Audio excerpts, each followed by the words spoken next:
Baik,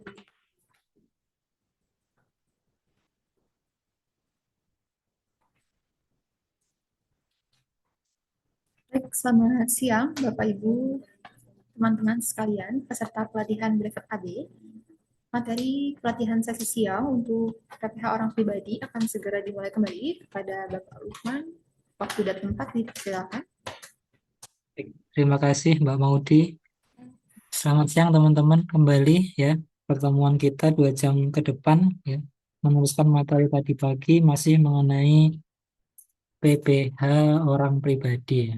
Tadi sampai dengan kita membahas mengenai PPH final UMKM ya teman-teman ya.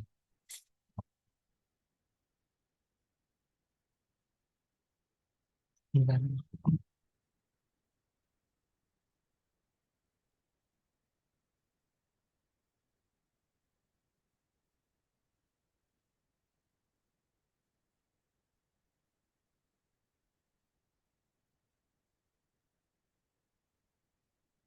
Kemudian masih ya teman-teman, kita masih membahas bagaimana kalau misalnya ada usahawan atau ya pekerjaan bebas yang omsetnya di bawah 4,8 miliar ya teman-teman ya. Di dalam pajak itu ada namanya NPPN ya teman-teman. Diatur di pasal 14 Undang-Undang PPH. NPPN itu kepanjangan dari norma penghitungan penghasilan itu ya. Di mana norma ini hanya boleh digunakan oleh orang pribadi. Untuk selain orang pribadi itu tidak boleh ya, dengan syarat badan bruto dalam 1 tahun kurang dari 4,8 miliar ya. Kemudian memberitahukan kepada Ditjen Pajak dalam jangka waktu 3 bulan pertama dari tahun pajak yang bersangkutan.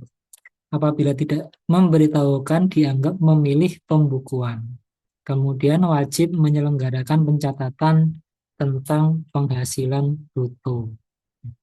Jadi kalau untuk NPPN ini semua bisa ya teman-teman ya. Asalkan di bawah 4,8 miliar omsetnya. Kalau untuk PPh final UMKM tadi kan ada batasannya. Yang tidak boleh itu kan tadi seperti dokter, notaris, PPAT, artis. Nah, kalau NPPN ini boleh. Semua boleh asalkan dengan syarat omset dan brutonya kurang dari 4,8 miliar rupiah. Nah, ya.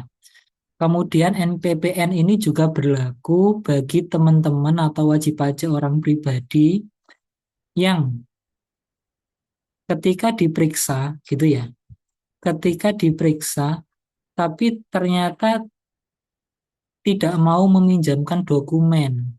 Contoh ya, misalnya ada saya diperiksa. Kemudian dari proses pemeriksaan itu saya diminta untuk misalnya Pak, mohon ini Bapak melaporkan omset misalnya 8 miliar. Tapi kok tidak ada ya, Cak?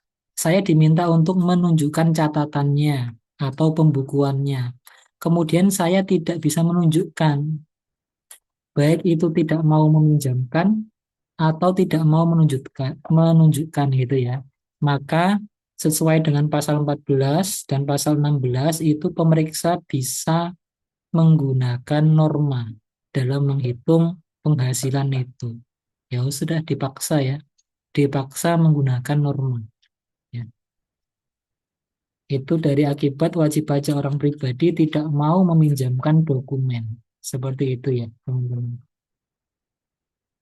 Nah, penggunaan norma ini seperti ini ya, teman-teman ya. Contoh tadi kasusnya Pak Agus ini ya. Pak Agus ini usahanya adalah jual beli peralatan tulis ya, atau alat tulis kantor.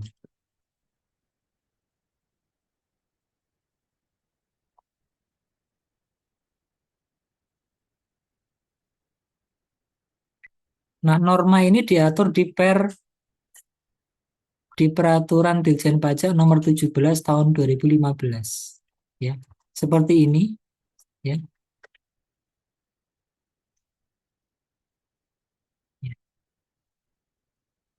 Daftar presentase norma ya. Ini ada pengelompokan ya, 10 kota, ibu kota provinsi, kemudian ibu kota provinsi lainnya, dan daerah lain. Ya. Maksudnya gimana Pak? Masih nggak mudeng nih misalnya. Maksudnya gimana kok masih tidak mudeng ya? Nah, contoh seperti ini ya. Jadi di lampiran Per 17 itu seperti ini. Ada tabel seperti ini, macam-macam clue ya. Kalau misalnya usaha kita tidak ada yang sama persis ya yang mendekati lah ya. Contoh tadi itu alat tulis kantor. Kita cari ya. Alat tulis kantor. Nah, ini ada ya.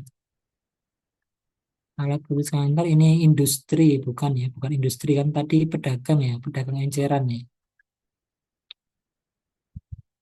Alat tulis saja, alat tulis misalnya.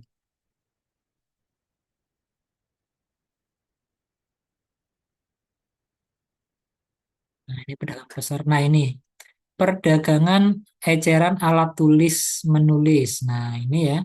Ada 30, 25, 20. 30 ini untuk ibu kota provinsi ya, yang tadi meliputi Medan, Palembang, Jakarta, Bandung, Semarang, Surabaya, Denpasar, Manado, Makassar, dan Pontianak. Kemudian tabel sebelahnya itu adalah ibu kota provinsi lainnya selain yang huruf A. Kemudian yang C ini daerah lainnya. Gimana cara penggunaannya? Nah, tadi alat tulis kantor. Sebentar. Tadi berapa ya alat tulis kantor? Nah, ini ya. 30, 25, 20. Kita lihat ya. Kita lihat Pak Agus ini lokasinya di Bekasi. Bekasi itu bukan ibu kota provinsi, maka dia pakai yang kota lainnya. Berapa kota lainnya? 20% ini ya. 20%. Jadi misalnya omsetnya taruhlah omset setahun itu 1.400.000. Kalau pakai norma bagaimana? Nah, ini cara ngitungnya ya. Penghasilan brutonya normanya 20%. Ini ya, 20% ya. Hmm. Maka penghasilan netonya sama dengan 20% dikalikan 294. PTKP-nya K0 ya. K0 PTKP-nya berapa ya?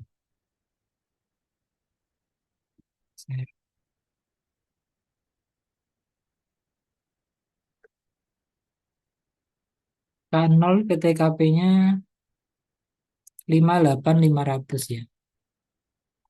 58.500. Maka penghasilan kena pajaknya sama dengan penghasilan neto dikurangi PTKP K0. Nah, ini ya. 235.500 hasilnya ini dikalikan dengan tarif pasal 17 yang kita pelajari minggu kemarin. 29.325.000 rupiah. Inilah pajak setahun. Bandingkan dengan teman-teman kalau menggunakan PPh final UMKM. Pajak setahunnya hanya 4.800.000.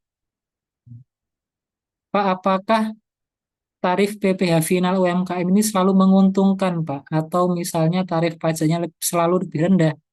Ya, belum tentu ya, teman-teman ya. Nanti kita pelajari ya, teman-teman. Kita bandingkan dengan tarif yang lain. Nah, itulah norma ya.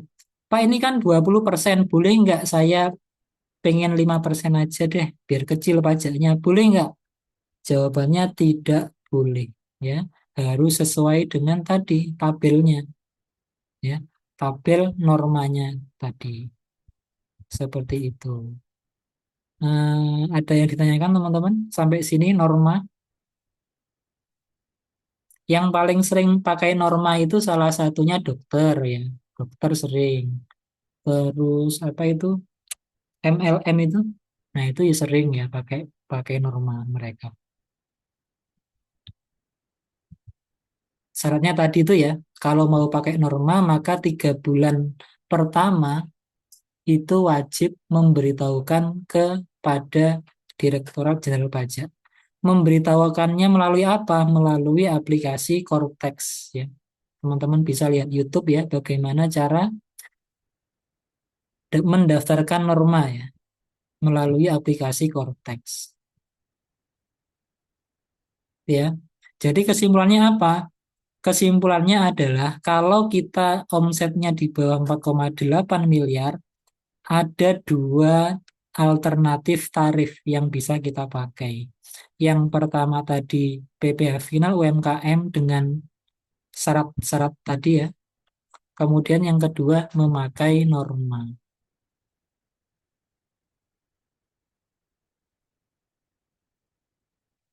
Sampai di sini ada pertanyaan teman-teman?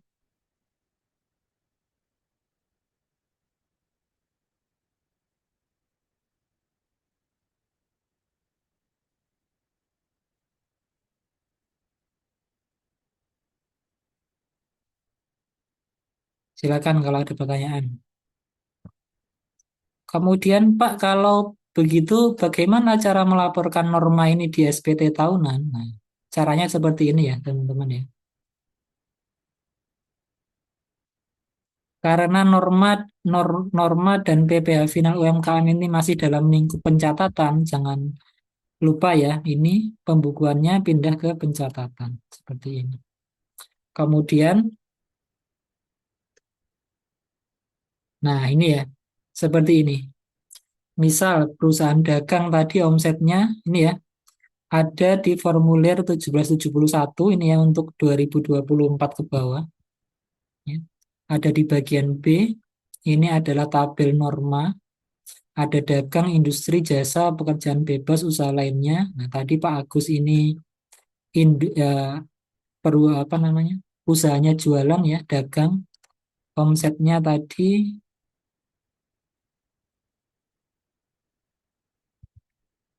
1.400.000 ya, kita masukkan. Normanya 20%, maka penghasilan netonya 29,4 juta. Nah, 29,4 juta ini lari dia ke depan ya, di sini dikurangi PTKP K K0 ya. K0 58.500. Nah, ini ya PPh terutangnya yang harus dia bayar.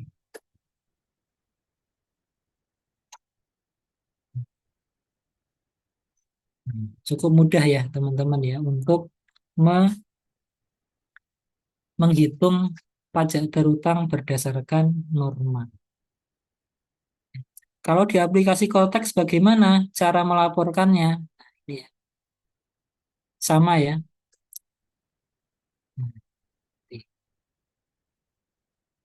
Ada pilihannya kok ya, norma. Kalau dia norma itu ada pilihannya. Sepanjang teman-teman sudah, nah ini ya, jangan lupa klik pencatatan ya.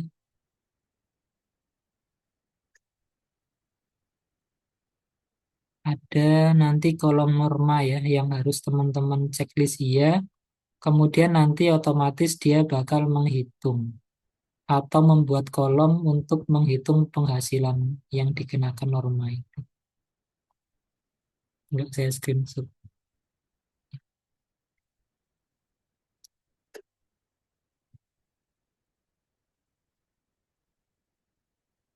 Sampai di sini ada pertanyaan? Tidak ada ya. Sekarang kalaupun tidak ada, saya lanjutkan ke materi yang terakhir, yaitu bagaimana kalau misalnya omsetnya di atas 4,8 miliar atau di bawah 4,8 miliar yang memilih pembukuan. Ya, saya ulangi lagi, yang terakhir ini kita akan membahas bagaimana kalau kita posisi sebagai wajib pajak yang omsetnya di atas 4,8 miliar atau yang di bawah 4,8 miliar tapi memilih melakukan pembukuan. Ya. Sederhananya seperti ini teman-teman ya. Sederhananya seperti ini. Usaha apapun itu selalu seperti ini ya, garis besarnya. Misalnya penjualannya 8 80 juta misalnya, setahun ya. Kemudian HPP-nya taruhlah 60 juta. Biaya-biaya lain taruhlah misalnya 75 juta. Laba, laba bersihnya sama dengan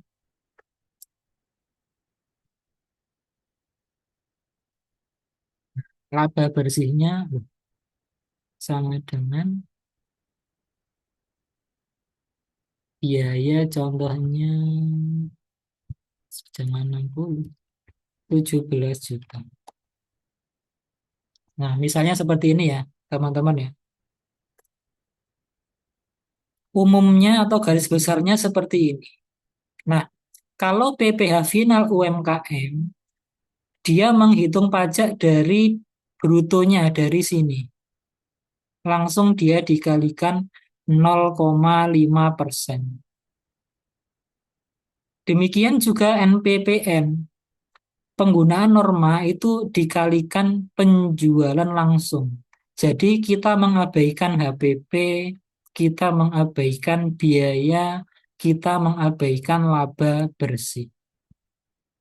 Nah, kadangkala ada wajib pajak yang, oh saya ini Pak nggak mau Pak dari kotornya Pak, dari penjualan kotornya. Lebih fair dari laba bersihnya, karena itu benar-benar real laba yang kita peroleh. Nah, kalau memang seperti itu, ketentuan pajak itu mengakomodir ya, teman-teman ya. Seperti itu, kita pengen dipajaki dari laba bersih.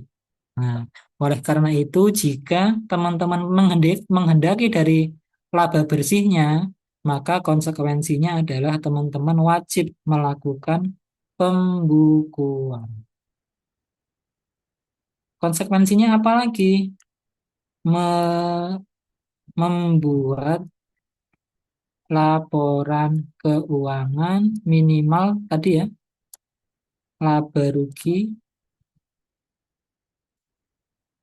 dan neraca. Ini wajib ya. Pak, saya pengen dapat dari pajaknya dari laba bersih aja, Pak. Tapi saya nggak mau membuat laporan laba rugi. Nah, ini nggak bisa ya, teman-teman. Wajib ini dibuat. Ya. Nah, berarti kesimpulannya apa? Kalau omset kita di bawah 4,8 miliar per tahun, ada tiga alternatif penghitungan pajak yang kita bisa gunakan. Yang pertama pakai PPh final UMKM, yang kedua menggunakan norma, yang ketiga menggunakan apa namanya pembukuan ya atau tarif umum pajak penghasilan. Ya. Ada tiga cara. Nah, seperti ini. Nah, nanti inilah yang menjadi kadangkala bahan penelitian petugas pajak ya. Penjualan 80 juta ya, bisa saja nanti dilakukan cross check oleh fiskusnya yang tugasnya untuk melakukan pengawasan. Contoh, Pak, penjualanmu enggak 80 juta, bisa saja 90 juta, bisa saja 100 juta, atau bisa saja 70 juta. Tergantung data pembandingnya. Demikian juga HPP, ya. HPP ya. HPP itu apa sih isinya? Normalnya HPP itu kan sederhananya kan persediaan awal dikurangi ditambah pembelian dikurangi persediaan akhir, ya. Contoh misalnya Pak, HPP-mu nggak 60 juta Pak, tapi 40 juta. Contoh misalnya ya. Dengan AR ini memiliki data pembanding gitu ya. Kemudian ada biaya. Nah, biaya ini nanti dicek, di cross check. Benar nggak ya biayanya 17 juta? Nah, ini ya. Jangan-jangan 14 juta atau 18 juta atau 12 juta. Nah, ini nanti yang titik-titik rawan untuk dilakukan pengujian ya, teman-teman ya. Nah, ini karena ini nanti orang pribadi ya, di kesempatan ini orang pribadi, maka cara menghitung pajaknya itu adalah laba ya. Setelah ketemu laba bersih, nanti dikurangi PTKP. Baru setelah dikurangi PTKP ketemu penghasilan kena pajak. Ya. Setelah ketemu penghasilan kena pajak, maka dikenakan ketemu pajak terutangnya yang dihitung berdasarkan tarif pasal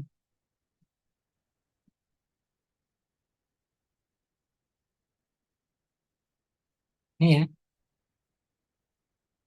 Kemudian dikurangi kredit pajak kalau dia punya. Baru PBH kurang bayar. Seperti ini ya teman-teman ya. Berarti ada beberapa komponen yang dia itu membentuk penghasilan kena pajak itu tersendiri. Contoh PTKP sudah kemarin kita bahas ya. Bagaimana cara penentuan PTKP. Kemudian di sini ada unsur HPP, ada unsur biaya. Oleh karena itu, tiap komponen atau tiap akun ini dia memegang peranan dalam menghitung penghasilan kena pajak. Seperti ini ya. Nah, ini ya. Ada namanya biaya fiskal, teman-teman. Biaya fiskal itu diatur di pasal 6 dan pasal 9 Undang-Undang PPh. Maksudnya apa, Pak? Ada biaya-biaya yang secara akuntansi ya bisa dikurangkan, dijadikan biaya. Ada biaya-biaya yang secara pajak itu tidak bisa dikurangkan. Ya. Yang dapat dikurangkan dari penghasilan bruto itu diatur di pasal 6 ya. Yang dapat dikurangkan atau biasa kita sebut itu namanya deductible expense ya atau disingkat DE ya.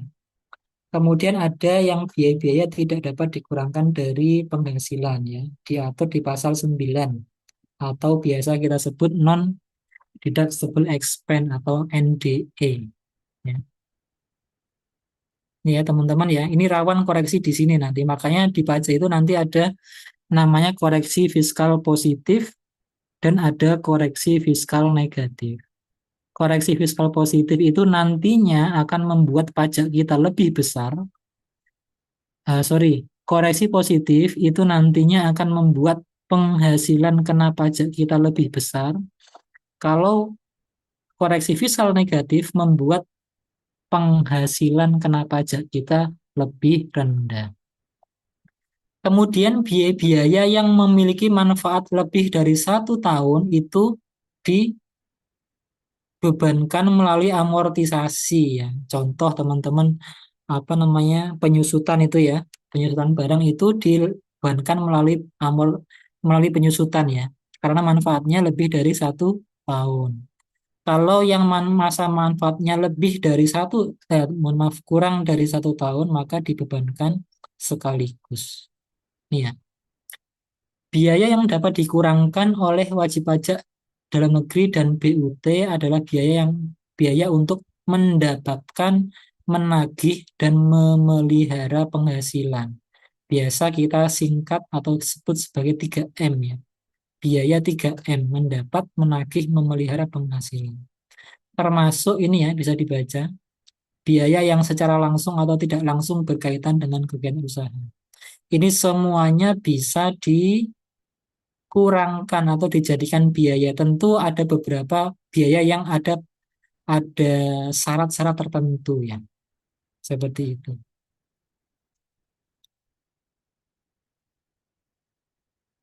Nah, kemudian ada biaya yang tidak dapat dikurangkan. Secara akuntansi mungkin bisa dikurangkan ya. Tapi secara pajak harus dikoreksi. Diatur di pasal 9 Undang-Undang Pajak Penghasilan. Nomor A sampai J. Contoh ini ya secara akuntansi maupun pajak tidak boleh ya. Pembagian laba. ada PT. PT itu membagikan laba 100 juta kepada pemegang sahamnya. Maka 100 juta yang dia keluarkan ini tidak boleh menjadi biaya dividen, itu nggak boleh ya teman-teman ya. Itu tidak boleh ya. Kemudian biaya yang dibebankan atau dikeluarkan untuk kepentingan pribadi pemegang saham. Contoh, saya mempunyai saham di PT Indofood misalnya. Suatu saat saya sebagai pemegang saham itu bayar sekolah anak, misalnya 100 juta kuliah gitu ya. Nah, kemudian saya dapat 100 juta itu diberi oleh CV, diberi oleh PT saya, PT Indofood ya.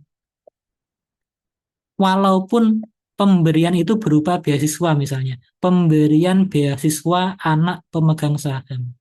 Mungkin secara akuntansi boleh, tapi secara pajak itu tidak boleh. Jadi uang 100 juta yang dikeluarkan untuk anaknya si pemegang saham itu akan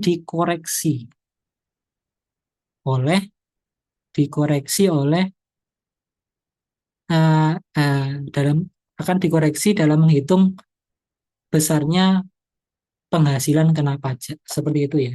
Contoh ya, yang saya buatkan ilustrasi. Misalnya ya, misal ada biaya 17 juta. Ternyata di dalam ya, di dalam 17 juta itu ada biaya untuk pembelian perhiasan istrinya direktur misalnya.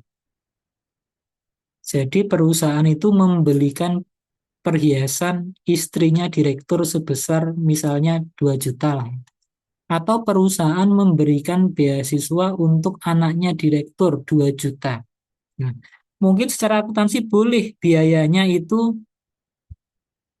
17 juta. Ya.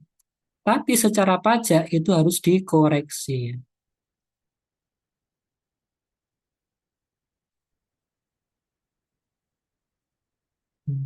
Koreksi fiskal positif.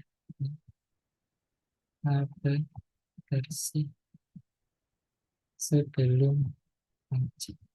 Ini contoh ya, bandingkan ya.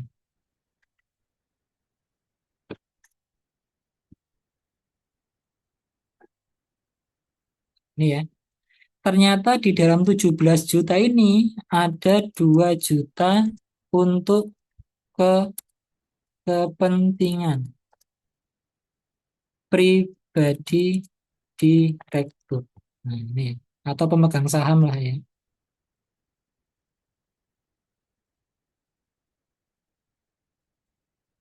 Ini ya.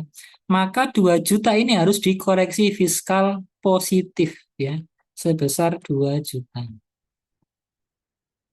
Nah, ini ya. Maka yang tadinya laba bersih sebelum pajaknya itu 3 juta, maka menjadi 5 juta rupiah. Lebih tinggi, teman-teman. Ya. Saya jelaskan tadi adalah koreksi fiskal positif itu akan mengakibatkan penghasilan kena pajak atau laba bersih sebelum pajak itu lebih tinggi daripada sebelum dilakukan koreksi. Ini ya. Ini ya.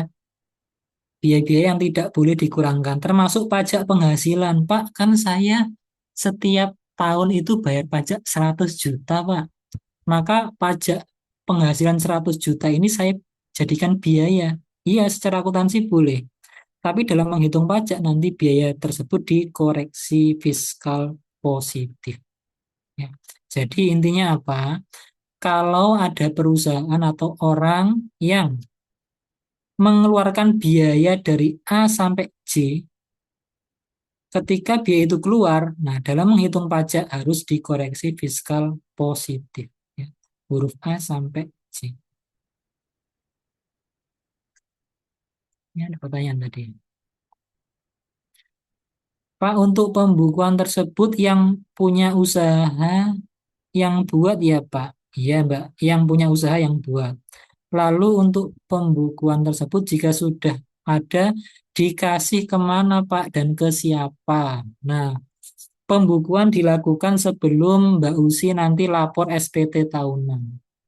Berdasarkan pembukuan itu nanti hasil pembukuannya itu angkanya dimasukkan di kolom SPT tahunan ya. Nanti dia minta penjualnya berapa, biayanya berapa, dimasukkan aja sesuai dengan pembukuan yang kita buat di SPT tahunan. Kemudian laba rugi dan neraca itu nanti ditandatangani ya, ditandatangani stempel, kemudian di-scan, nah di-upload di kolom laporan keuangan di Cortex ya.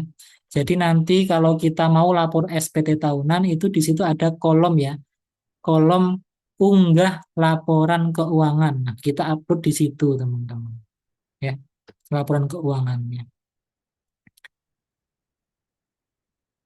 Lanjut ya. Ini biaya fiskal tidak termasuk biaya yang tidak dapat dikurangkan dari penghasilan bruto bagi WPDN dan BUT. Biaya untuk 3M ya, bukan merupakan objek pajak, pengenaan pajak yang bersifat final, atau dikenakan pajak berdasarkan norma. Nah, ini adalah biaya-biaya yang tidak dapat dikurangkan, teman-teman. Yaitu salah satunya bukan merupakan objek pajak atau pajak dikenakan pajak yang bersifat final. Maksudnya gimana, Pak? Maksudnya seperti ini ya. Misal ada Pak Agus punya usaha jual beli peralatan elektronik, elektronik dengan omset tahun 2025 sebesar 800 juta misalnya, atau 5M misalnya. Kemudian di samping itu Pak Agus juga mendapatkan penghasilan dari sewa ruko sebesar 1 miliar. Jadi Pak Agus ini punya ruko, ruko tersebut disewa dengan harga 1 miliar. Ya. Pak Agus juga punya usaha, usaha utamanya itu adalah jual beli peralatan elektronik ya.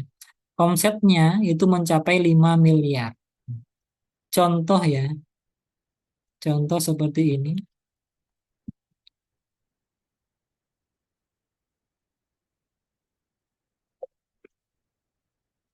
Penjualan 5M. HPP taruhlah 4M. Biaya taruhlah misalnya 2. Laba, berarti labanya adalah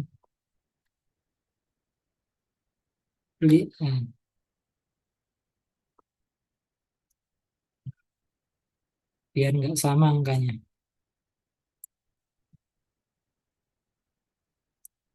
Nah, ini ya. Sementara Pak Agus itu juga punya penghasilan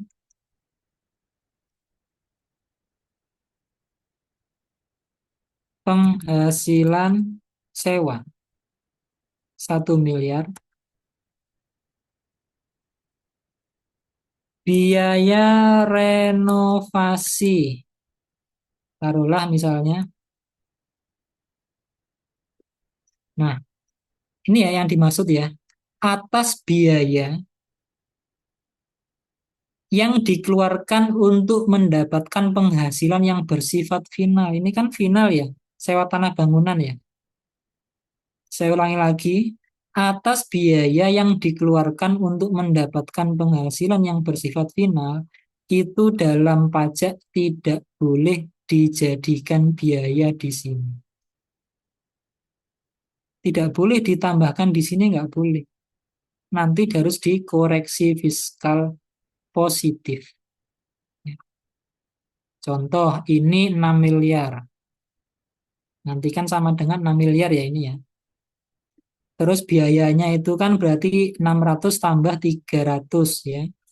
Ini ya 300 itu berarti 900 kan ya. Nah sini. Maka dalam menghitung PPh terutang yang penghasilan finalnya kan masuk di sini.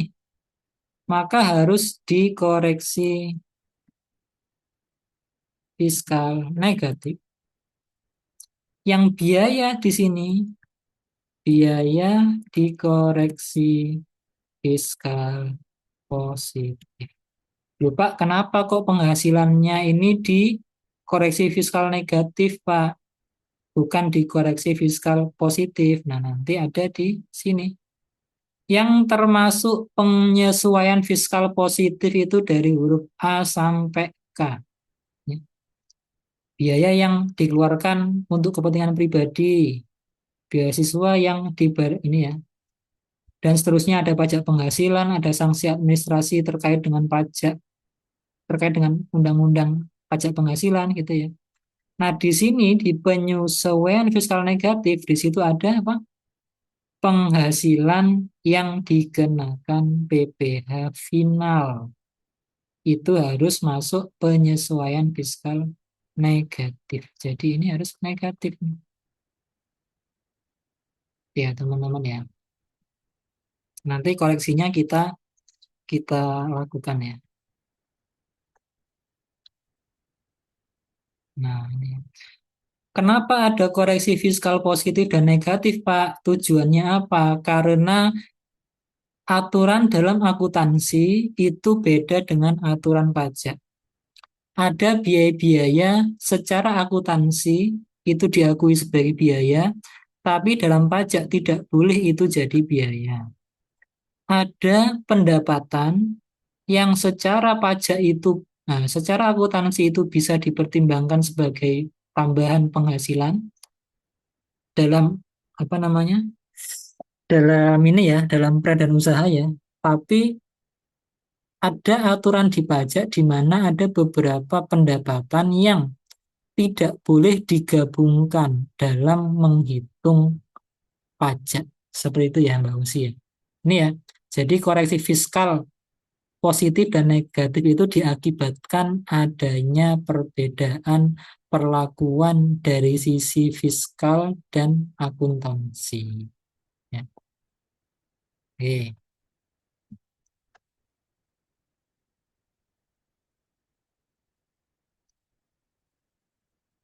Contoh mana ya? Contohnya. Sebentar, saya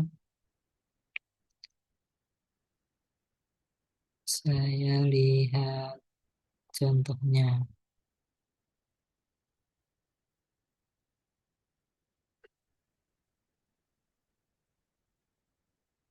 Nah,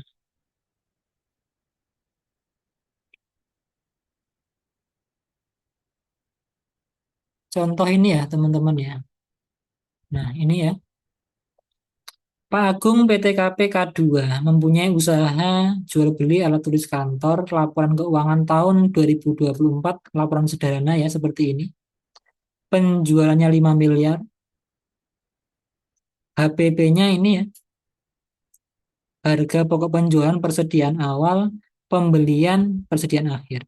Seperti ini. Jadi total HPP-nya itu 3.300.000 ya, secara akuntansi ya.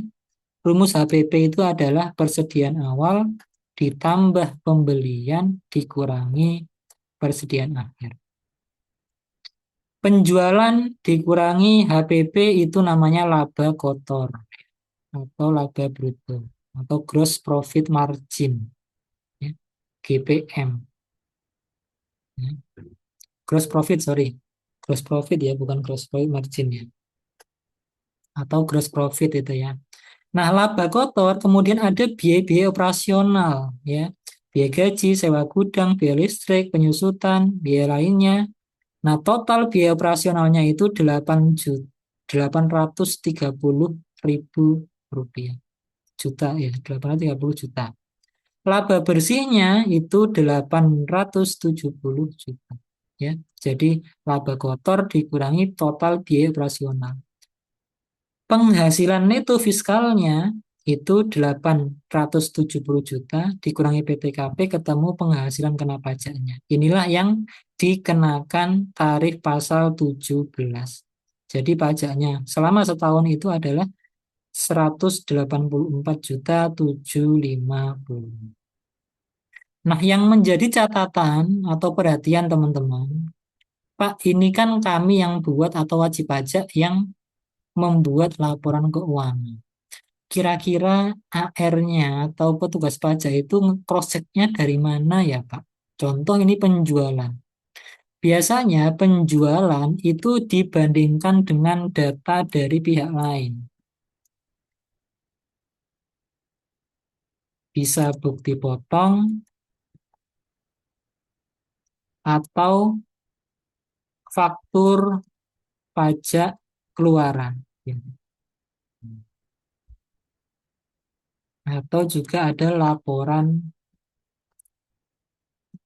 laporan SPT PPN. Dibandingkan, misal sama nggak ya total penjualan yang dilaporkan di laba rugi dengan total penjualan atau penyerahan di SPT PPN. Nah, itu di cross check. Maka dari itu kalau teman-teman membuat laporan itu ya dasar dari 5M ini dari mana? Nah, itu nanti harus bisa bisa menjawab kalau ditanya. Ya. Oke. Kemudian persediaan awal. Nah, persediaan awal tahun 2024 maka nilainya harus sama dengan persediaan akhir 2023. Ya. Persediaan awal 2024 maka logikanya harusnya sama dengan persediaan 31 Desember 2023. Memang ada Pak wajib pajak yang nggak sama Pak, banyak ya. Ini rawan koreksi yang mendasar.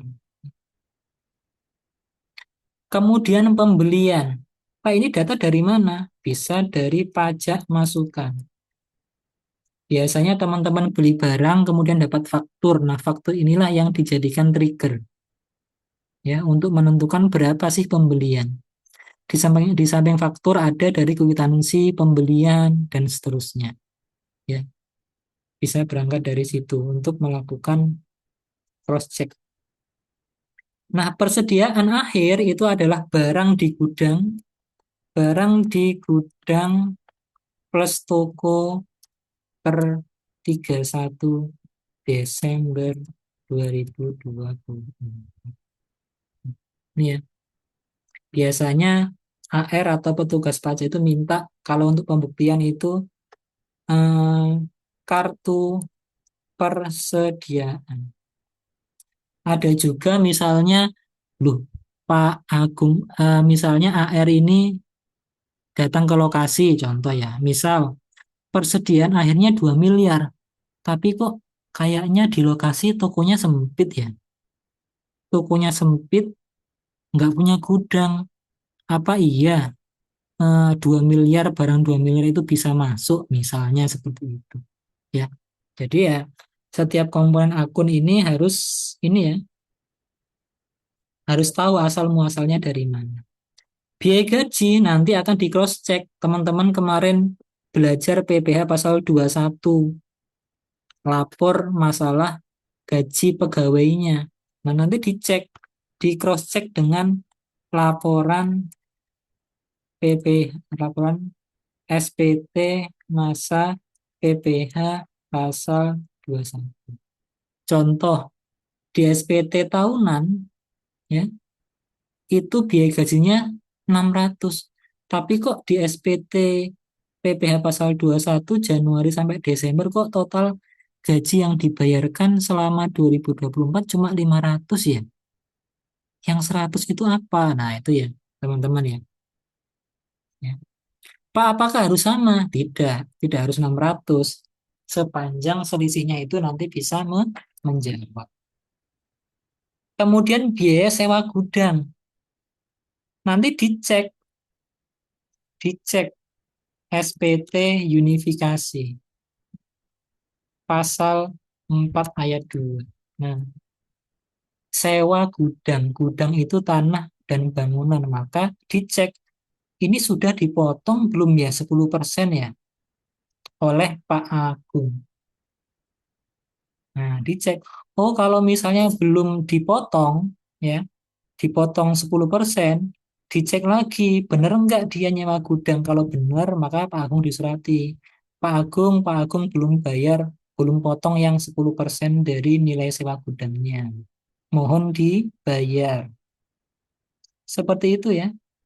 Kemudian biaya listrik ini ya angkanya dari tagihan listrik. Nah, ini ya. Biaya penyusutan. Nah, ini ya dari daftar harta yang dilaporkan ya. Kemudian biaya lainnya ini yang sering dikoreksi. Biasanya AR atau petugas pajaknya minta biaya lainnya itu isinya apa aja sih. Itu nanti di cross check ya. Itu ya catatan untuk laporan keuangan, laporan laba rugi ya. Nah, misal seperti ini teman-teman ya. Misal seperti ini. Eh, Taruhlah sudah benar ya ini ya. Ketemu pajak terutangnya 184.750. Pak Agung ini tidak harus bayar langsung 184 juta, teman-teman ya. Ini bisa dikurangi pajak-pajak yang sudah dipotong oleh pihak lain. Contoh, Pak Agung ini selama ini ada penjualan kepada dinas, di mana dia dapat bukti potong pasal 22, total setahun taruhlah 50 juta. Maka atas 50 juta pajak yang dipotong oleh pihak lain sepanjang itu bersifat tidak final bisa dikurangkan. Bayangkan ya teman-teman ya, semakin tinggi kredit pajak maka beban pajak yang harus dibayar itu semakin rendah. Contoh ini Pak Agung itu sudah punya kredit pajak sebesar 160 juta. Maka Pak Agung itu tidak harus bayar 184.750 tapi 184 dikurangi 160 juta. Kurang bayarnya menjadi 24.750. Inilah yang harus dibayar sebelum Pak Agung itu lapor SPT tahunan. Ya. Karena ini orang pribadi, batasan SPT tahunan itu adalah tanggal 31 Maret. Ya. 31 Maret. Untuk tahun ini kan diperpanjang ya kemarin ya. Bukan diperpanjang ya, diberikan relaksasi. Jadi kalau tidak atau terlambat lapor, baik itu bayar maupun lapor, maka tidak dikenakan sanksi. Tetap dianggap telat, tapi tidak dikenakan sanksi ya. Ini ya. Nah, kurang bayar di dalam SPT tahunan itu disebut dengan PPh pasal 29. Ya. Jadi PPh pasal 29 itu adalah PPh kurang bayar di SPT tahunan. Ya. PPh pasal 29. Kemudian atas dasar kurang bayar inilah wajib juga membayar PPh pasal 25. PPh pasal 25 itu apa sih? PPh pasal 25 itu adalah cicilan, ya. Yang mana cicilannya ini nanti bisa dijadikan kredit pajak di SPT selanjutnya, gitu ya. Kayak ini. Rumus PPh pasal 29 itu adalah PPh terutang selama setahun dikurangi kredit pajak selain pasal 25. Saya ulangi lagi, rumus PPh pasal 25 itu adalah PPh terutang dikurangi kredit pajak PPh pasal 21, 22, 23, pokoknya selain pasal 25 dibagi 12. Ya, dibagi 12. Dibagi 12. Maka dari itu nanti di bulan Maret atau masa Maret sampai Desember 2025, Pak Agung itu setiap bulan wajib bayar 8,7 juta setiap bulan. Nah, pembayarnya ini nanti dijadikan pengurang kredit pajak seperti ini. Biar nanti beban beban pajaknya tidak nambah di waktu di akhir tahun. Pak, boleh nggak sih saya nggak usah bayar PPh pasal 25, nggak apa-apa. Nanti di akhir tahun aja kurang bayarnya berapa, ya sudah kita bayar. Gitu ya. Karena kalau bayar PPh pasal 25 tiap bulan ya lumayan Pak uangnya bisa untuk diputar lagi. Nah, jawabannya tidak boleh ya. PPh pasal 25 ini wajib ya, wajib.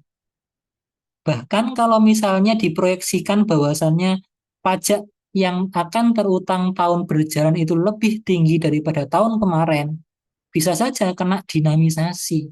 Diminta PPh pasal 25-nya ini nambah pembayarannya. Karena melihat omset tahun ini lebih tinggi daripada tahun kemarin.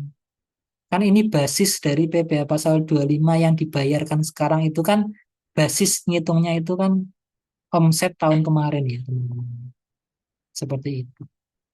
Itu terkait dengan PPh pasal 25. Ini ya, angsuran PPh pasal 25. Nah, ini ya. Rumusnya itu adalah PPh terutang dikurangi kredit pajak selain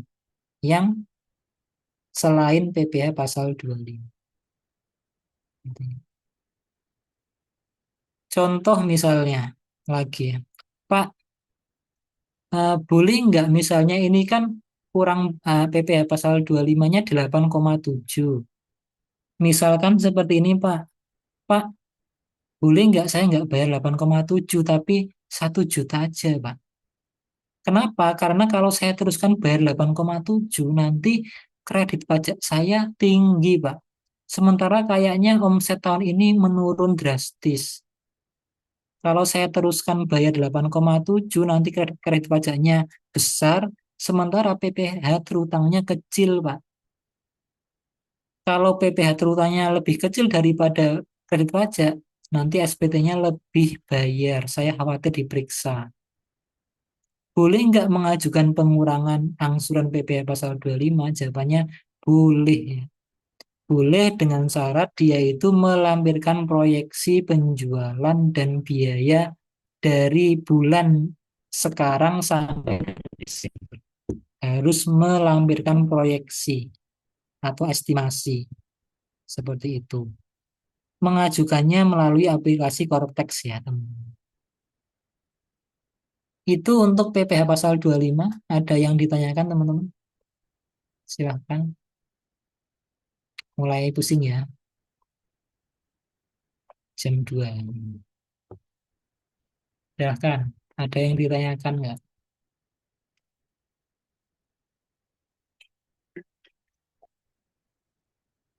Oh,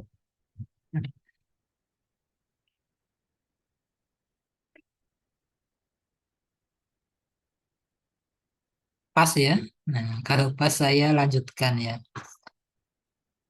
Misal ya, misal. Pak, saya kan sudah membuat laporan laba rugi seperti ini, Pak. Tapi ada catatannya, Pak. Ternyata ada keterangannya. Pak Agus itu bilang, ternyata biaya gaji yang kita laporkan ini, Pak, ini ya, 600 juta, itu ternyata di dalamnya termasuk uang yang diambil secara pribadi oleh Pak Agung. Sebesar 50 juta untuk keperluan pribadi.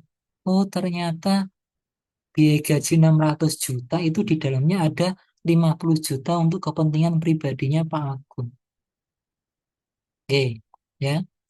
Kemudian nomor 2, penjualan termasuk penghasilan sewa kios 20 juta. Oh, ternyata 5 miliar di sini. Itu di dalamnya ada pendapatan sewa kios 20 juta. Wah, ini sewa kios itu kan PPh final, harus dikeluarkan nih. Itu ya. Nah, kemudian di dalam biaya lain terdapat pengeluaran untuk beli perhiasan istri 10 juta, pengeluaran sekolah anak untuk anak itu 12 juta, pembelian materai 200.000, pembayaran PBB toko 800.000, dan pembayaran pajak mobil operasional 3 juta. Oh, ternyata di dalam biaya lainnya yang 120 juta itu, isinya itu diantaranya ada ini, pembelian perhiasan untuk istri 10 juta. Wah, ini kan untuk keperluan pribadi nih, pemilik usaha. Sama ini juga untuk keperluan pribadi. Harusnya ini dikoreksi fiskal. Terus terakhir, ini ada E dan F itu di dalam biaya lainnya ada denda keterlambatan ya. Pembayaran biaya denda keterlambatan pelaporan SPT PPN 500.000 sama penghasilan sewa kios. Jadi ini kan Pak Agung itu dapat sewa kios 20 juta. Dipotong 10%, 2 juta. Nah, 2 juta ini dijadikan biaya. Dimasukkan biaya lainnya di sini. Ini ya, kita bikin koreksi fiskal seperti ini. Bentuk koreksi fiskal itu tidak harus seperti ini ya. Ini bukan bentuk baku. Teman-teman bisa sekreatif mungkin membuat bentuk koreksi fiskal. Contoh seperti ini, biaya gaji 600 juta. Ternyata di dalam 600 juta itu ada 50 juta untuk keperluan pribadi, maka koreksi fiskal positif ya. Kok bisa Pak koreksi fiskal positif? Ya ini tadi. Nah, ini koreksi fiskal positif anggotanya ini. Biaya yang dibebankan atau dikeluarkan untuk kepentingan pribadi wajib pajak atau orang yang menjadi tanggungannya. Berarti perhiasan 10 juta. Kemudian ada untuk keperluan anak sekolah. Sama ini keperluan pribadi nih. 12 juta. Maka totalnya 22 juta. Biaya gaji dikoreksi 22 juta. Yang awalnya tadi 600 juta menjadi 578 juta. Kemudian penjualan 5M. Ternyata di dalam 5 miliar itu ada penjualan, ada pendapatan sewa kios 20 juta. Oh, kios ini adalah penghasilan yang bersifat final. Bahwa nggak boleh, harus dikoreksi fiskal negatif. Pak, kok bisa koreksi fiskal negatif tadi itu ya? Penghasilan yang bersifat final masuk koreksi fiskal negatif. Penghasilan yang dikenakan PPh final. Ya. Yang masuk dalam penjualan atau peredaran usaha. Ya. Terus biaya lainnya ini ada banyak yang dikoreksi. Yang pertama tadi ya,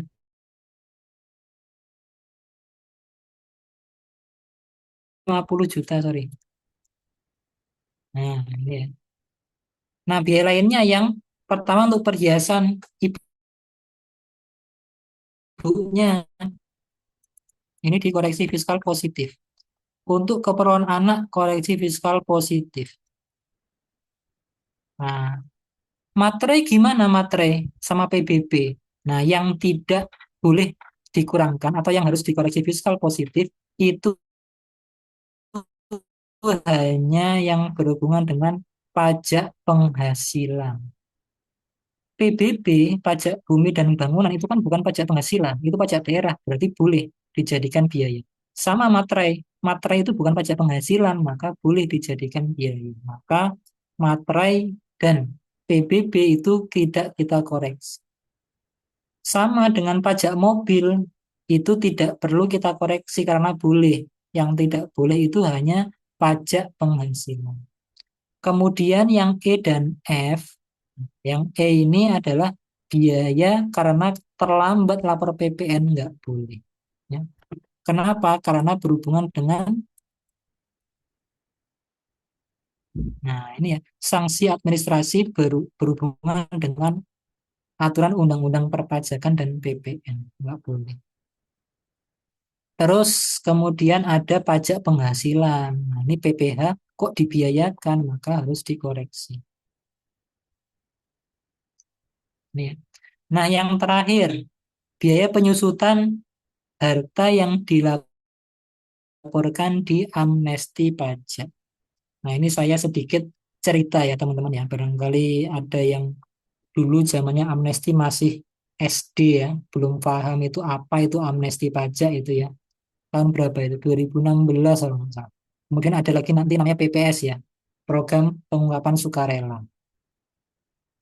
Jadi latar belakang, bukan latar belakang ya, teks amnesti itu apa sih? Teks amnesti itu seperti ini teman-teman. Ya, wajib pajak itu kan lapor harta ya teman-teman ya. Ini ya harta ya. Lapor harta di sini.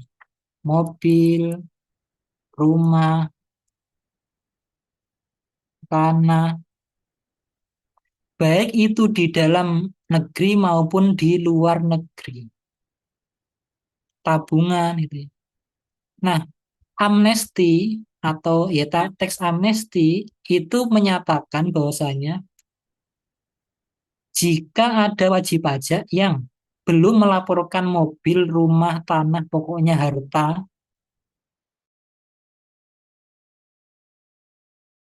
dilaporkan dengan cara menebus sekian rupiah, nanti bisa dimasukkan ke Indonesia, misalnya, atau dilaporkan atau diungkap.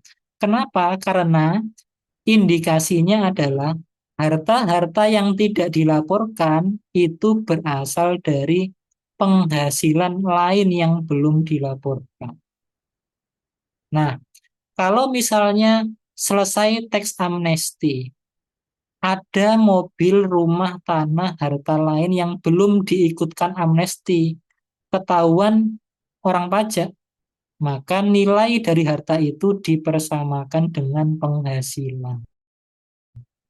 Ya, itu ya, dulu itu teks amnesti seperti itu. Jadi harta-harta yang belum dilaporkan itu silakan dilaporkan dengan menebus sekian persen. Kalau harta itu di luar negeri, kalau kamu masukkan ke Indonesia, tarifnya lebih rendah. Tapi kalau misalnya kamu declare aja, tidak dibawa ke Indonesia, itu tarifnya lebih tinggi. Itu ya teman-teman ya. Itu teks amnesti. Nah, harta-harta yang ada di teks amnesti itu kalau dibuat usaha, maka penyusutannya tidak diakui selamanya. Itu ada di aturan teks amnesti ya. Jadi harta-harta yang untuk operasional yang diikutkan di teks amnesti itu tidak boleh di penyusutannya tidak boleh dibiayakan. Maka ini 10 juta penyusutan harta teks amnesti kita koreksi 10 juta.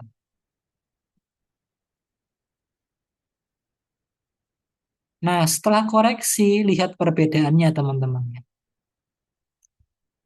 Penghasilan kena pajak yang tadinya 802 juta itu menjadi 867 juta.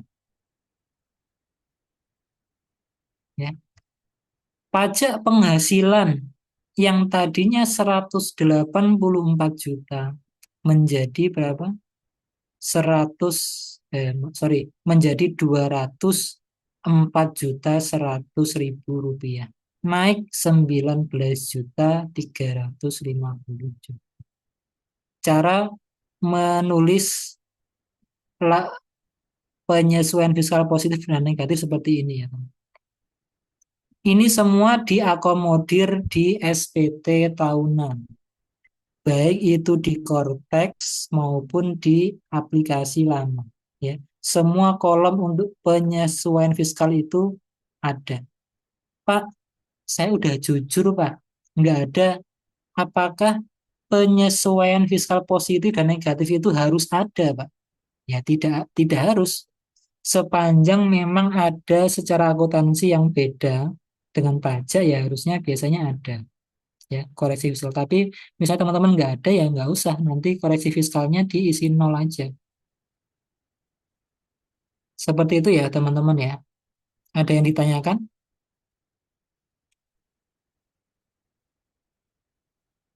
Nanti yang dikumpulkan atau dilaporkan ya ini ya, laporan laba rugi seperti ini plus neraca. Neraca itu adalah laporan yang melaporkan posisi harta utang modal. Ada pertanyaan teman-teman? Silahkan.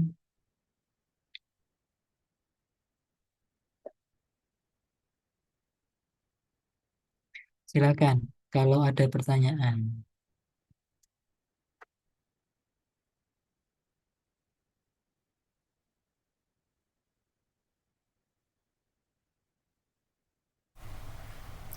Maaf Pak, izin tanya lagi. Mas Luis, monggo Mas. Iya, tapi ini pertanyaan kembali ke PPh 21 lagi sih Pak sebenarnya. Dari kita orang pribadi. Jadi kalau misalnya Pak, saya saya sedang bekerja saat ini di satu perusahaan potong pajak segala macam. Itu kan nanti ada kayak apa sebutannya, bukti bukti potong, ya bukti potong pajak ya. Nah Iya, itu sudah dapat bukti potong. Nah tapi saya misalnya selama tahun 2025 kemarin itu saya punya freelance Pak. Saya mungkin kerja freelance dari luar freelance. negeri. Iya. Mm-mm. Freelance dari luar negeri. Nah tapi Mm-mm. dari luar negeri itu kan nggak dipotong pajak misalnya dari mereka. Saya mau mastiin aja Iya. sih, maksudnya Ah, saya kalau ngelapor itu nanti di Kortax itu cukup, saya kalau mm-mm. nggak salah sih ingat saya ada centang yang pemasukan dari luar negeri itu saya cukup centang aja terus masukin data misal itu per bulan, itu harus masukin data per bulan ya Pak, soalnya saya nggak lihat Nah, itu kayak setahun baik. gitu. Baik, terima kasih pertanyaannya. Atas penghasilan dari luar negeri, maka jangan lupa nanti di Cortex itu centang, nah ini ya, nomor 1D itu ya. Ada dialog atau pertanyaan, apakah Anda menerima penghasilan dari luar negeri? Klik iya. Nah, nanti ada formulir yang harus diisi, di mana isikan penghasilan luar negeri gelondongan selama setahun, tidak per bulan. Ya, Oh ada setahun ya Pak, iya, tadi saya setahun. tadi saya Kalau sempat. misalnya Pak saya hanya dapat cuma 3 bulan, ya udah itu 3 bulan itu, ya setahun itu. Pokoknya selama Oh baik. setahun itu. Nah, nanti masukkan di situ penghasilannya, maka di Cortex langsung akan menghitung kurang bayarnya berapa. Baik. Kalau misal kalau misalnya nih Pak, Hmm. saya selama setahun itu mungkin anggap sebulan kan belum tentu sama Pak, misal 3 juta ada Hmm. yang 6 juta segala macam. Ya. Nah maksudnya saya tuh bisa nggak Pak kayak kayak mau nyicil per bulannya bayar langsung di Cortex gitu, apa emang harus Oh, langsung digelondong apa setahun tunggu iya, iya, SPT? iya. Nah, kalau untuk yang pertama, untuk awal, itu digelondongin di akhir tahun itu di SPT, gitu ya. Nah, kemudian nanti di tahun berikutnya atas dasar itu bisa nyicil setiap bulan agar nanti SPT tahunannya tidak keberatan bayarnya. Seperti itu ya, Mas Luis ya. Boleh cicil PPh pasal 25. Oh masuknya 25 berarti Pak. Iya, cicilan itu di dalam Undang-Undang Pajak namanya PPh pasal 25.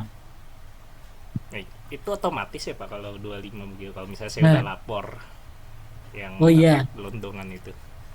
PPh pasal 25 itu angka nilai pasal 25 itu dari tadi yang ini, yang kita yang kita diskusikan. Nah ini, rumus PPh pasal 25 itu adalah PPh terutang setahun dikurangi kredit pajak. Kalau misalnya nggak punya kredit pajak berarti nol. Nah, ketemu penghasilan PPh terutang setahun dibagi 12. Nah, inilah namanya PPh pasal 25. Simpelnya adalah pajaknya Mas Luis setahun berapa bagi 12. Baik, oke. Terima kasih, Pak.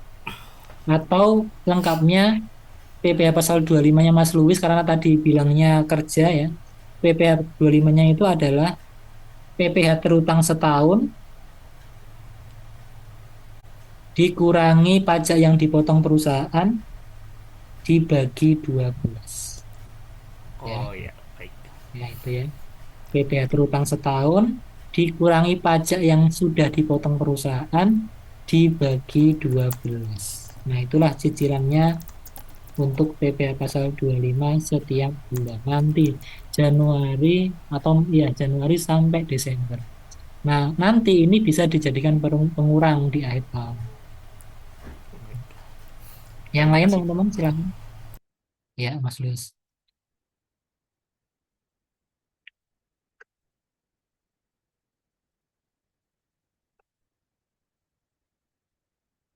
Yang lain ada? Nah, kalau tidak ada, Pak, kemudian bagaimana cara melaporkan laporan laba rugi seperti ini, Pak? Nah, cara melaporkannya itu kita masih di SPT lama ya, teman-teman ya. Ya. Nanti kalau Cortex tinggal menyesuaikan.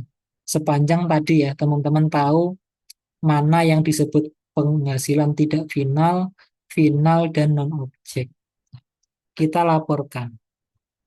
Untuk yang di SPT lama ya, seperti ini teman-teman ya. Ada berlembar-lembar seperti ini. Kita diminta ngisi peredaran usaha. Kita masukkan penjualannya 5 miliar. Nah, seperti ini. HPP-nya kita, nah ini gunanya tadi pertanyaannya Mbak, siapa Mbak Usi ya? Mbak, iya Mbak Usi tadi kan nanya, eh,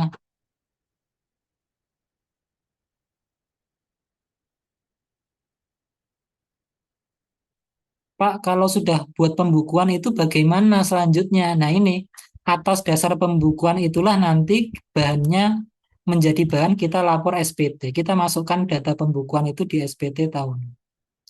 HPP-nya itu 3.300.000. Biaya usahanya ini total 830 juta. Ini ya, penghasilan netonya 870 juta. Sama ya. Nih, dah sama. Sampai sini sama. Tidak ada koreksi fiskal. Kemudian ketemu PPh terutang setahunnya. Ini 67. PPh terutang setahun 272.950. Sama ya.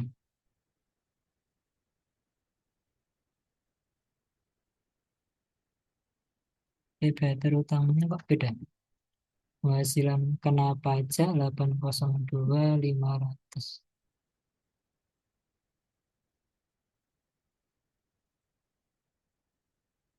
Oh, PTKP-nya. PTKP-nya udah. Ini udah. Ini ada yang salah saya. Oh, ini ngambilnya salah.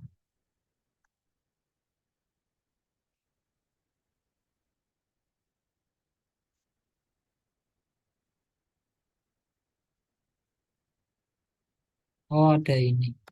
Nah, nah ini ya. 870. Sama ya. 184.750 sama ya. Sama. PPh terutangnya sama. Kemudian ada koreksi. Nah, koreksi ini kita masukkan di kolom koreksi fiskal. Ini nih ya, ada banyak. Masukkan di sini. Biaya untuk keperluan pribadi ini ya, biaya gaji untuk keperluan pribadi 50 juta. Kemudian ada lagi perhiasan, sorry, koreksi visual negatif 20 juta, masukkan sini.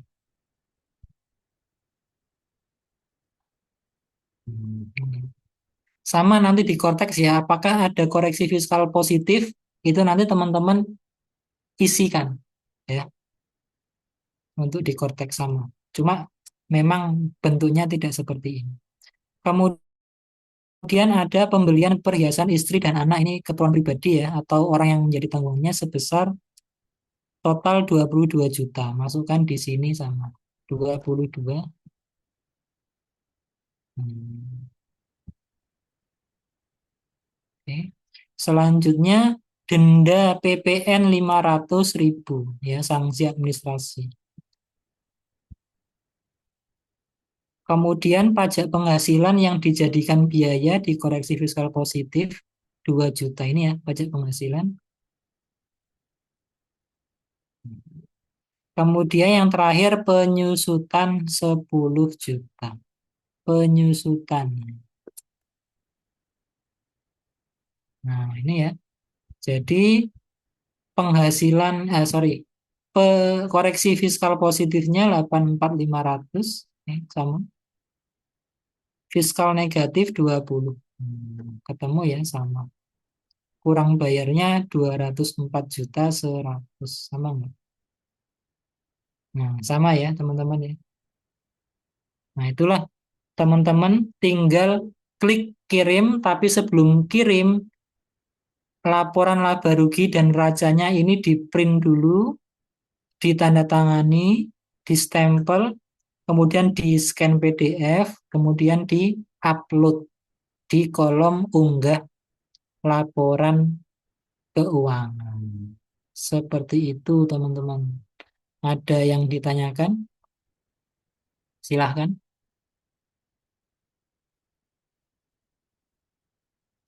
Silakan teman-teman. Sambil dibuka Excel-nya ya, kita latihan. Silakan dibuka Excel-nya. Kita latihan terakhir.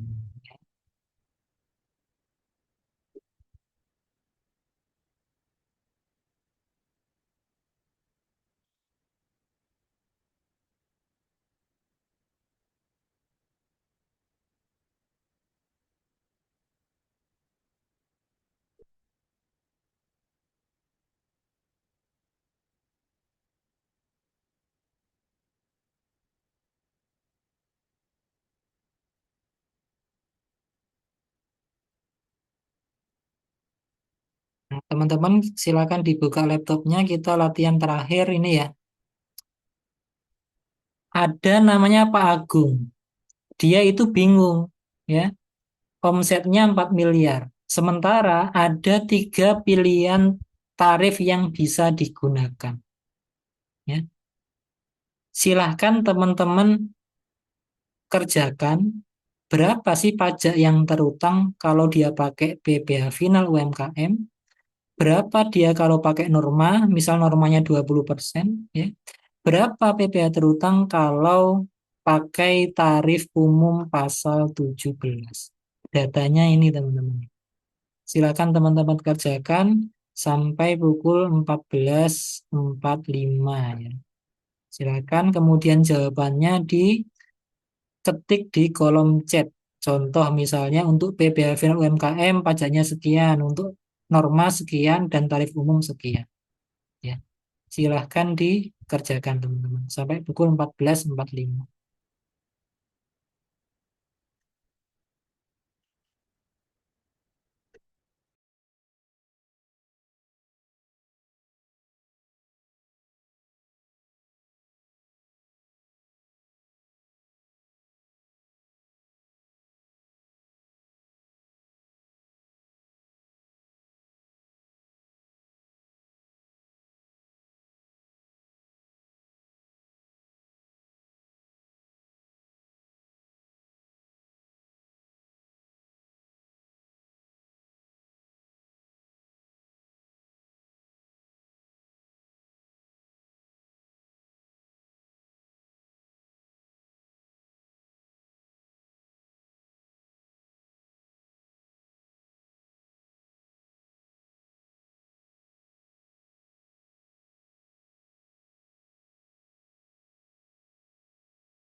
Silakan yang lain teman-teman yang sudah ya.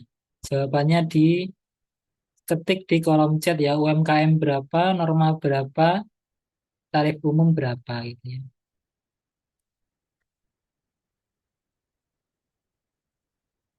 ya. Sorry.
Teman-teman yang UMKM berapa?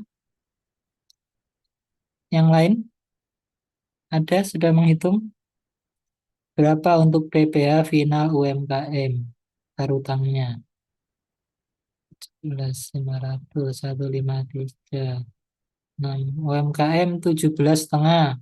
Nah ini Mbak Anita, ayo beda sendiri. UMKM 17.500 ya. Kita lihat berapa ya peradaan usahanya ini ya.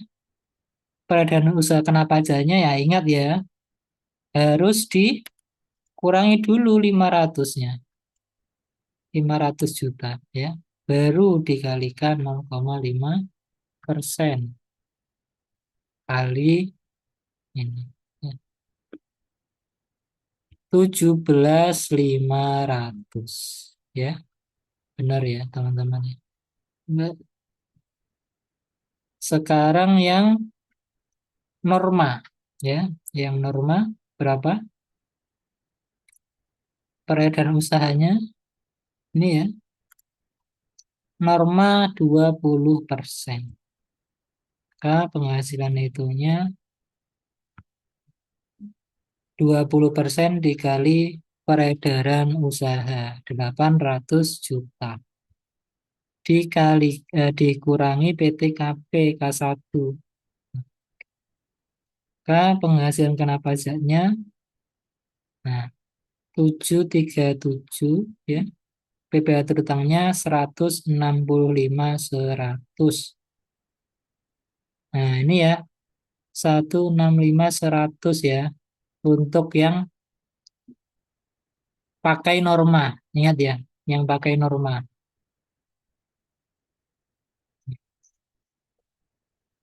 Ya. Ini yang terakhir, teman-teman. Yang tarif pakai tarif umum pasal 17 pembukuan. Berapa? 67.500 ya, 67.500. Yang lain? 67. Nah, ini 65.750 Mas Luis ya. 65.750. Oh, 65.750.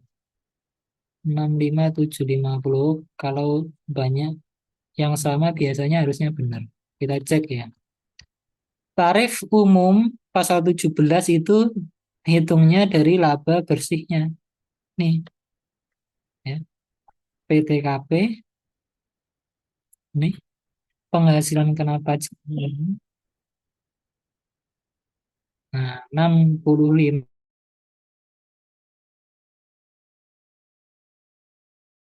teman-teman ya. Jadi sekarang saya harapkan teman-teman sudah paham ya. Dari sini kan bisa tahu ya kira-kira tarif mana sih yang lebih efektif digunakan. Tentu teman-teman harus tahu syaratnya ini ya, ketentuannya ya. Kembali lagi saya ingatkan untuk pertama kali daftar NPWP teman-teman akan dihadapkan tarif ini. Tapi bisa menolak dalam tanda kutip untuk memakai tarif ini ketika teman-teman awal mendaftarkan diri untuk ber-NPWP dengan cara memilih untuk dikenakan tarif umum pajak penghasilan. Ya, jadi nanti di waktu di dialognya itu ada teman saat melakukan registrasi aktivasi NPWP. Sampai di sini ada pertanyaan teman-teman? Ya, tidak selalu seperti ini ya, tidak selalu PPh final UMKM itu menguntungkan. Ya, artinya pajaknya lebih rendah tidak selalu. Jadi harus disimulasi dengan angka. Baik, teman-teman ada pertanyaan ya? Coba ada yang belum saya jelaskan. Dan apa ini? Oh ini besok, ini materi besok. Ini udah. Ini sudah apa ini? Sudah. Ini besok. Nah ini sudah. Sudah semua teman-teman. Silakan ada pertanyaan.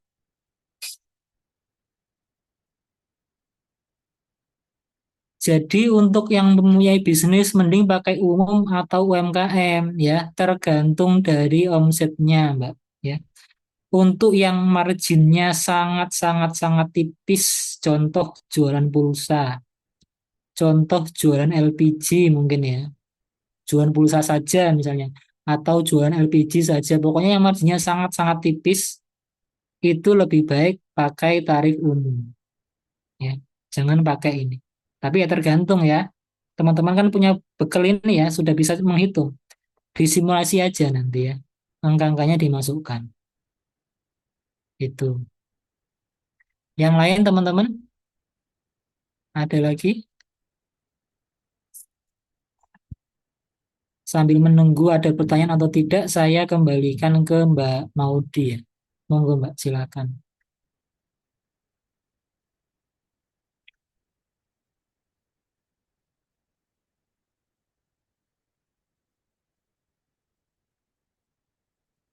Oh, yang lain teman-teman silakan kalau ada pertanyaan.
Silakan Mbak Maudi, ada yang tanya enggak? Oh ini Mas apa Mbak Indri ya. Pak, apakah ini termasuk tax planning? Ya, termasuk gitu ya. Tax planning kan ya secara legal ya, teman-teman ya. Bagaimana kita bisa mengidentifikasi kira-kira tarif mana yang cocok untuk kita gunakan dalam melakukan penghematan pajak. Legal ya, sesuai dengan aturan, tidak menyalahi aturan. Kemudian, oh ya, tax planning itu tidak hanya berlaku untuk PPh badan ya, teman-teman ya, badan usaha. Tax planning itu juga berlaku kalau kita punya usaha pribadi, ya, seperti itu. Kemudian dengan catatan lagi ya teman-teman, mohon maaf ya, untuk tarif PPh final UMKM tadi kan ya,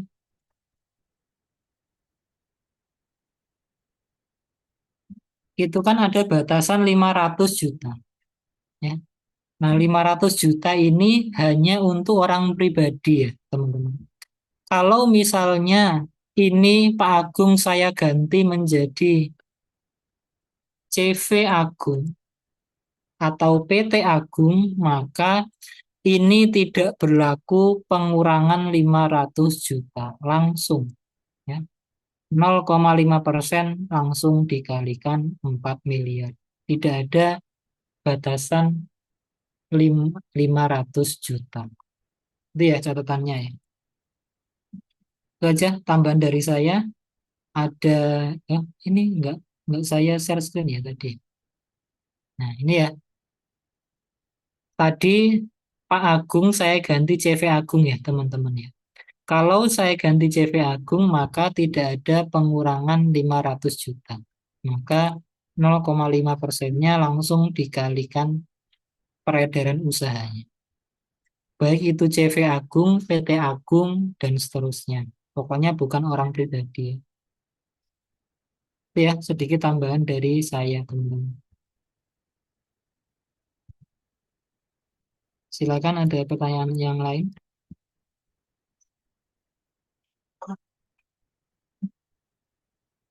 Kalau tidak ada saya kembalikan ke Mbak Maudi ya.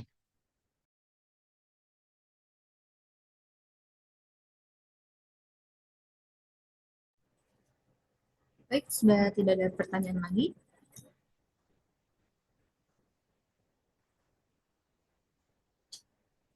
Kalau begitu, saya akhiri untuk sesi hari ini.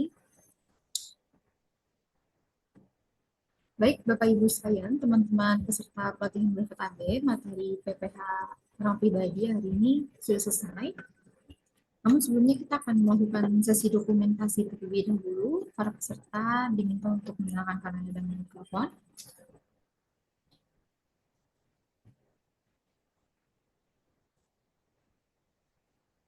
Boleh tersenyum melihat ke arah kamera. 1, 2, 3. Udah, terima kasih.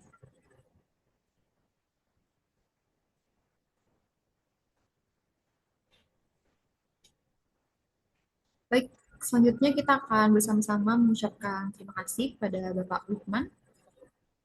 Terima kasih Bapak atas materi hari ini. Terima kasih teman-teman. Sampai jumpa lain kesempatan ya. Makasih Pak.